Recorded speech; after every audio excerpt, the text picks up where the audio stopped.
Hello friends, I am Asa Sahu and I am Assistant Professor of IT.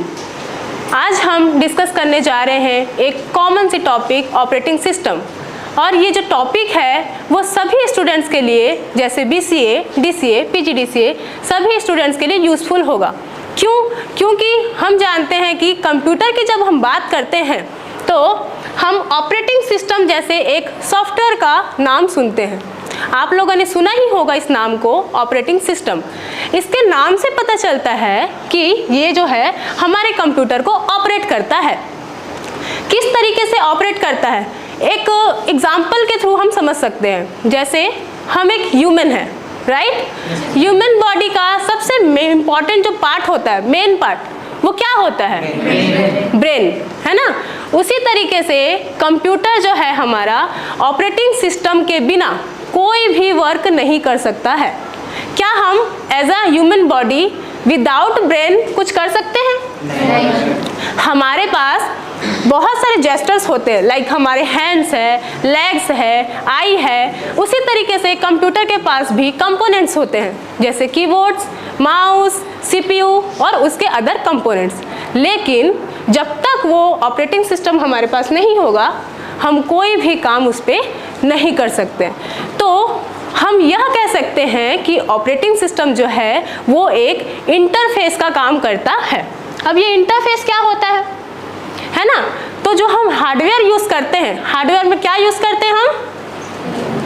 CPU, right? CPU जो हम use करते हैं, तो क्या डायरेक्ट हम अपने कंप्यूटर पे ऑपरेट करते हैं और अपने हार्डवेयर को यूज कर लेते हैं? नहीं। जब हम कंप्यूटर पर कोई भी कोडिंग लिखते हैं, चाहे कोई वर्क करते हैं, कोई सा भी अपना आप ऑपरेट करते हो कंप्यूटर को, तो वहाँ पे हमारा operating system as a interface का काम करता है। इंटरफेस मतलब एक प्लेटफॉर्म प्रोवाइड करता है। प्लेटफॉर्म के ज़रिए हम डायरेक्ट कंप्यूटर से इंटरेक्ट ना करके हम एज अ सॉफ्टवेयर के रूप में उसे इंटरेक्ट करते हैं।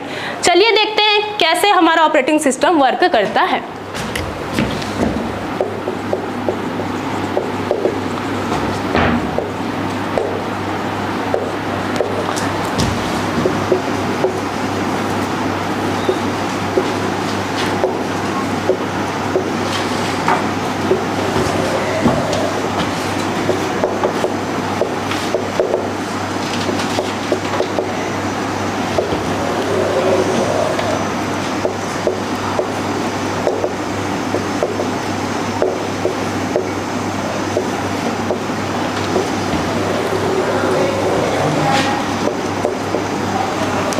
देखिए ये जो डायग्राम है, इस पे सबसे पहले हम देखते हैं यूजर्स।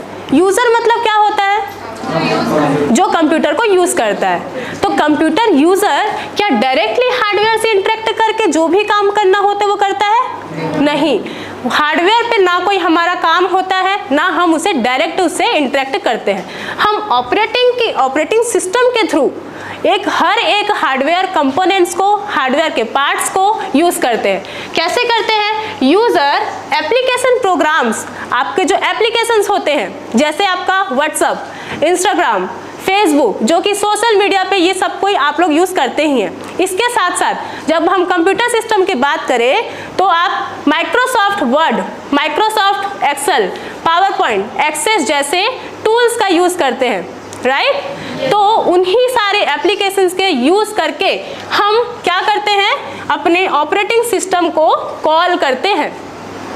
जब वो ऑपरेटिंग सिस्टम कॉल होता है तो वह जाता है डायरेक्ट हार्डवेयर पे।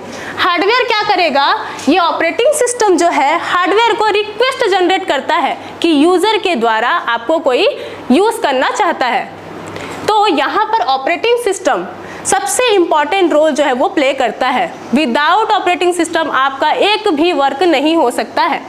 ऑपरेटिंग सिस्टम क्या क्या वर्क करता है, चलिए देखते हैं। सबसे पहले मेमोरी। मेमोरी क्या होता है? Memory management. यहाँ पे मेमोरी मतलब कि आपका, जैसे ह्यूमन बॉडी से कंपेयर करें तो मेमोरी से आप क्या समझते हैं? मस्तिष्क, जिसपे आपका सारे इंफॉर्मेशन एंड डेटा जो है वो स्टोर होते हैं। ठीक वैसे ही मेमोरी जो होता है हमारे कंप्यूटर सिस्टम में, उसे मैनेज करने का काम आपका ऑपरेटिंग सिस्टम करता है। कैसे करता है? आपने सबसे पहले इनपुट दिया, एज अ इनपुट आपने कीबोर्ड के थ्रू आपने दिया है। अब उस पर प्रोसेस करना, उस पर कोई आउटपुट जनरेट करना, वो किसका काम होता है? वो ऑपरेटिंग सिस्टम का होता है।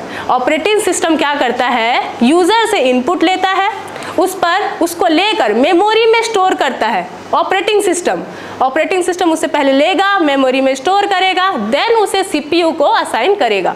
सीपीयू क्या है? आपका प्रोसेसर, जहाँ पे आपका एक जो प्रोग्राम है, प्रोसेस है, वो प्रोसेसिंग के लिए जाता है। देन उसके बाद आपको एक डिजायर्ड आउटपुट जो है वो आपको प्रोवाइड होता है मॉनिटर के थ्रू। ठीक है, तो हर एक चीज जो डन होता है वो आपका ऑपरेटिंग सिस्टम के थ्रू होता है। दूसरा, मेमोरी मैनेजमेंट के अलावा प्रोसेस मैनेजमेंट। ये प्रोसेस मैनेजमेंट क्या होता है? प्रोसेस आपका कुछ भी हो सकता है। जैसे आपने MS वर्ड यूज़ किया है, वो क्या है? आपका एक प्रोसेस है। आप जब माइक्रोसॉफ्ट वर्ड को क्लिक करते हो, ठीक है, तो वो कुछ सेकंड्स का टाइम लेता है लोड होने के लिए। वो कहाँ जाकर लोड होता है? वो सबसे पहले जाकर मेन मेमोरी में लोड होता है। वो जो काम ऑपरेटिंग सिस्टम करता है, इसके बाद जब लोड हो जाता है तो वह एक प्रोसेसर को जाता है प्रोसेस होने के लिए। ठीक है, तो प्रोसेस की साइज, प्रोसेस की टाइम और वो कहाँ पे जाकर स्टोर होगा, ये सारा डिसीजन जो होता है वो ऑपरेटिंग सिस्टम के थ्रू ही लिया जाता है कि कैसे एक प्रोसेस जाकर मेमोरी में स्टोर होगा, देन उस मेमोरी से जाकर वो सीपीयू में प्रोसेस करेगा। ठीक है, इसके अलावा तीसरा है आपका डिवाइस मैनेजमेंट। डिवाइस मैनेजमेंट कैसे करता है? आप लोगों ने जब कंप्यूटर चलाया होगा तो वहाँ पे एक चीज़ देखते होंगे आप, एज अ सॉफ्टवेयर ड्राइवर का मेन जो वर्क होता है वो क्या होता है? जब हम रियल वर्ल्ड की बात करें तो ड्राइवर का काम क्या होता है? ड्राइव करना ना, गाड़ी चलाना। ठीक वैसे ही कंप्यूटर सिस्टम में जो हमारे ड्राइवर्स होते हैं वो क्या करते हैं? ऑपरेटिंग सिस्टम को, हमारे जो डिवाइस है, हार्डवेयर डिवाइस को कम्युनिकेशन के लिए अलाउ करता है, ताकि वो हार्डवेयर डिवाइस को यूज़ करे और फिर उसे एक क्या करे? चलाए। ड्राइवर का काम होता है ना चलाना, तो ड्राइवर क्या करेगा? ऑपरेटिंग सिस्टम को पहले डिवाइस से वो कनेक्ट कराएगा, देन आपका कंप्यूटर जो है वो ऑपरेट होना स्टार्ट करेगा। इसके अलावा इसका जो मेन एक काम होता है, इनपुट आउटपुट। अगर हम सिस्टम की बात करें, कंप्यूटर सिस्टम की बात, तो वहाँ पे without input and without output हमारा कंप्यूटर सिस्टम कंप्लीट नहीं हो सकता, राइट? तो यहाँ पे इनपुट आउटपुट मैनेजमेंट का मतलब क्या होगा? किस तरीके से मैनेज करेगा? जैसे मैंने आपको पहले डिस्कशन में बताया कि एज अ यूजर हम इनपुट देते हैं, इनपुट दिए, इनपुट में हम क्या देते हैं? डेटा देते हैं जो इंफॉर्मेशन में चेंज होता है, राइट? तो जब आप डेटा को देते हो वो रॉ मटेरियल होता है, उस पर कुछ भी वर्क नहीं होता। वो इनपुट को लेना, उसे 0-1 के फॉर्म में चेंज करना, जो आपकी बाइनरी कोडिंग होती है, क्योंकि कंप्यूटर क्या करता है? बाइनरी कोड को अंडरस्टैंड करता है। तो उसे एज ए इनपुट लेना, प्रोसेसर में उसको देना, एंड देन उस पर ही एक प्रॉपर डिजायर्ड आउटपुट जनरेट करना, ये काम भी आपका ऑपरेटिंग सिस्टम ही करता है। इसके अलावा the most important management is security. चाहे हमारे रियल वर्ल्ड में हो या कंप्यूटर की दुनिया में, सिक्योरिटी एक मेजर पार्ट होता है, राइट? हर एक जगह पे आपको सिक्योर होना पड़ता है। क्यों सिक्योर होना पड़ता है? ताकि जो अनऑथराइज्ड पीपल है, अनऑथराइज्ड आपके जो मेलवेयर्स है, वो आपके डेटा को, इंफॉर्मेशन को एक्सेस ना कर पाए। हम जब कंप्यूटर यूज करते हैं तो आप जब यूजर एज अ लॉगिन करते हैं तो हम पहले से एक सिस्टम में लॉक लगा देते हैं, राइट, जिसमें कोई जो है अनऑथराइज्ड पीपल उसे यूज़ ना कर सके। साथ ही साथ यहाँ पे आप डेटा इंफॉर्मेशन को फाइल्स एज अ फाइल्स जब आप स्टोर करते हो तो उन फाइल्स को भी आपको सिक्योर करने की ज़रूरत होती है। तो जो आप पासवर्ड लगाते हैं, आपको जो आप यूज़ करते हैं कोई पासवर्ड सिस्टम, कोई सिक्योरिटी सिस्टम, वो भी ऑपरेटिंग सिस्टम के द्वारा ही डन होती है। वही आपको अलाउ करती है कि आप एक यूज़र पासवर्ड, यूज़र नेम जैसे कुछ भी आपके जो कमांड्स होंगे वो आप यूज़ कर सको। आई होप आपको समझ में आया हो आज का टॉपिक कि ऑपरेटिंग सिस्टम क्या होता है, किस तरीके से वर्क करता है और हमारे कंप्यूटर सिस्टम को किस तरीके से ऑपरेट करता हो। अगर वीडियो अच्छी लगी हो तो प्लीज़ इसे शेयर करेंगे। Thank you.